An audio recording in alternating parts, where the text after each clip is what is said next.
आरोप आपके ऊपर लगता था कि प्रियंका गांधी को पार्ट टाइम पॉलिटिक्स करवा रही है कांग्रेस, अब उनको फुल टाइम पॉलिटिक्स का मौका मिलेगा लखनऊ में रहकर, जहां का जिम्मा दिया गया उनको उत्तर प्रदेश का।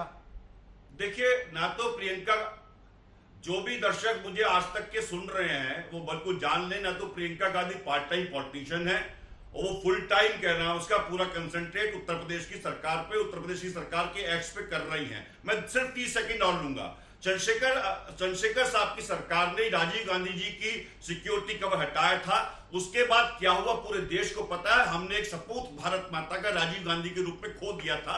वो राजीव गांधी जी जिसने अपने 5 साल में आईटी रेवोल्यूशन से लेकर के अन्य ऐसे काम किए जो कि देश को आज रेवेन्यू दे रहे हैं। मैं पूछना चाहता हूं, कल को प्रियंका जी को कुछ हो गया तो क्या सरकार जिम्मेदारी लेगी? पहली बात। दूसरी बात जो आपने कही थी, प्रियंका गांधी इफेक्ट आप से ये कह रहे हैं सरकार और कि गांधी परिवार में जन्म लेने वाला हर व्यक्ति पीढ़ी दर पीढ़ी वो उस एंटाइटलमेंट का अधिकार रहेगा जिसकी इंदिरा गांधी या जवाहरलाल नेहरू थे या राजीव गांधी थे। बिल्कुल नहीं, ये तो प्रधानमंत्री रहे। प्रियंका गांधी वाड्रा जिस दिन नेता बनेंगी, जिस दिन सांसद चुन ली जाएंगी, मंत्री बन जाएंगी या कोई ओहदा पा जाएंगी सरकार में, तो वो सारी सुविधाएं अपने आप आ जाएंगी। साथ में त्यागी जी, इसका एक जवाब सुधांशु जी से दिलवा दीजिए कि 2014 में जिस वक्त अमित शाह जी देश के भारतीय जनता पार्टी के अध्यक्ष बने थे, उसके बाद उनको 8 कमरे का बंगला अलॉट किया गया था। ना तो वो सांसद थे, ना अन्य किसी और पद पे थे, संवैधानिक पद पे, सिर्फ भारतीय जनता पार्टी के अध्यक्ष थे। तो उनको बंगला जो अलॉट किया गया था करीब करीब 3875 रुपए प्रत्येक माह के हिसाब से, वो किस आधार पर किया गया था? मैं पूछना चाहता हूं, राजनीतिक लोगों को बंगला मिलता है, इसमें कहीं कोई दो राय नहीं है। भारतीय जनता पार्टी के बहुत सारे प्रवक्ता हैं जो बड़ी बड़ी कोठियों में रह रहे हैं, उनको किस आधार पर किया गया था? इसमें कोई दो राय नहीं है, लेकिन आम आदमी ये सोचता है ना सर कि जो ना चुनाव लड़ा, जो ना सांसद बना, जो ना मंत्री बना, क्या केवल उसको अपने सरनेम की वजह से वो सारी सुविधाएं मिलती रहनी चाहिए, जिसके लिए एक नियमों की लिस्ट सामने तय की गई है? सुधांशु त्रिवेदी अमित शाह को लेकर उन्होंने सवाल उठाया, उसका जवाब दीजिए, फिर अरविंद वाजपेयी और राजीव राय के पास आना। बोलिए सुधांशु। देखिए, हमारे जवाब देना चाहता हूं, उस पे आपके सवाल पे जवाब दे दूं 15 सेकंड में। 15 सेकंड में जवाब देना चाहता हूं आपकी बात पे सिर्फ। पहले सर आपने सुधांशु जी से सवाल उठाया, पहले वो जवाब दे लें। सुधांशु जी, राजीव जी थोड़ा रुकते हुए पहले सुधांशु जवाब देने आपकी बात। आपके सवाल पे जवाब दे दूं 15 सेकंड। राजीव जी ने जो प्रश्न पूछा, मुझे लगता है देखिए उन्होंने फिर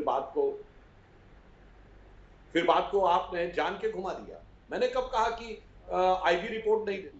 मैंने कहा आईबी रिपोर्ट देती है, और अगर उसकी रिपोर्ट में ऐसा कुछ नहीं आता है, फिर भी आपके मन में शंका है तो बोलिए। जैसे आपके थाने में आके कहती साहब हमें तो नहीं पता लगा कि आप क्या, किसके हमले क्या शंका है, आपका किसी पे शक हो तो बताइए, तो हम उस दिशा में इन्वेस्टिगेट करें। इसलिए मैंने पूछा।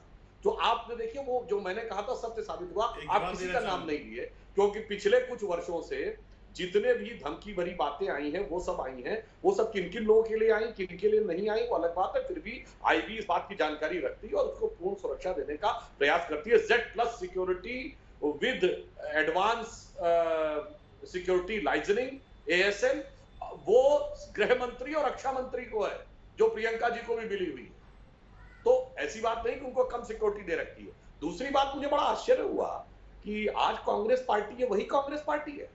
रोहित जी, हम लोग बचपन में पढ़ते थे कि कांग्रेस में तो नेहरू परिवार के पास इतना पैसा था और वो लोग इतने समृद्ध थे कि उन्होंने आनंद भवन कांग्रेस पार्टी को दान कर दिया था।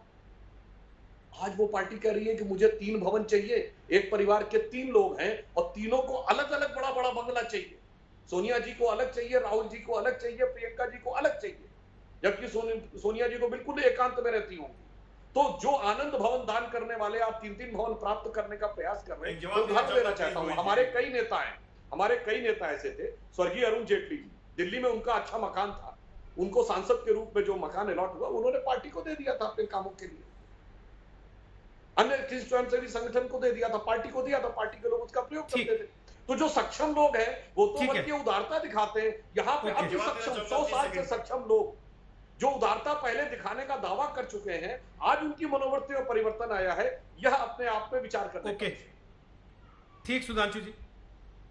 ओके, राजीव त्यागी, हालांकि समय कम है, आपको पर्याप्त समय दे चुका हूं, फिर भी आप बोलिए। उसके बाद अरविंद वाजपेयी और राजीव राय बोलेंगे। फटाफट से बोलिएगा राजीव जी। मेरे मित्र ने कहा कि गांधी परिवार के 3 सदस्य 3 बंगलों में रहते हैं।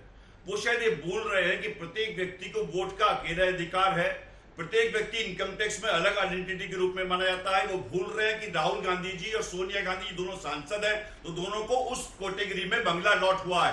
आपने कोई एहसान नहीं किया है, वो कैटेगरी के हिसाब से अलॉट हुआ, पहली बात। दूसरी बात, एसपीजी थोड़े दिन में आप कहेंगे बच्चे जवान हो गए, उनके लिए भी अलग अलग दो, क्योंकि वो गांधी परिवार से आते हैं। आधार पर, इंटेलिजेंस की रिपोर्ट के आधार पे प्रियंका गांधी जी को बंगला अलॉट किया गया था। अब मैं पूछना चाहता हूं मेरे दोस्त से, क्या आईबी गृह मंत्रालय के अंडर में नहीं आती है? क्या दूसरे सूचना तंत्र गृह मंत्रालय के अंडर में नहीं आते? और गृह मंत्रालय में वो व्यक्ति बैठा, थोड़े दिन में आप लोग ये कहने लगेंगे कि अब बच्चे जवान हो गए, उनके लिए अलग अलग दो, क्योंकि ये गांधी परिवार से आते हैं। तो मैंने जो सवाल पहले उठाया आपने जवाब नहीं दिया। क्या गांधी परिवार से होने की वजह से ये एंटाइटलमेंट पीढ़ी दर पीढ़ी चलेगा, क्योंकि सरनेम गांधी है? इसका जवाब ले लीजिए, इसका जवाब ले लीजिए। हाँ दीजिए ना, मैं तो पूछ रहा हूँ। जवाब ले लीजिए। हुंकारों से महलों की नींव उखड़ जाती है, सांसों के बल से ताज हवा में उड़ते हैं, जनता की रोके राह समय में ताप कहां, वह जिधर चाहती काल उधर मुड़ जाते हैं। याद करिए 80 का वो दौर जब इंदिरा जी दोबारा आई थी, याद करिए 91 का दौर जब कांग्रेस दोबारा आई थी, याद करिए 2004 का वो दौर। आप शेरो शायरी सुना रहे हैं, जो सवाल पूछ रहे हैं उसका जवाब नहीं दे रहे। जो दर्शक आपको देख रहे हैं ना सर, मैंने उनका बड़ा सीधा सा सवाल आपसे पूछा था, क्या गांधी सरनेम होने की वजह से पीढ़ी दर पीढ़ी के लिए एक एंटाइटलमेंट हो जाता है कि ये सारी चीजें आपको मिलती ही रहेंगी? आपने उस पर शेर सुना दिया। खैर आपकी मर्जी है सर।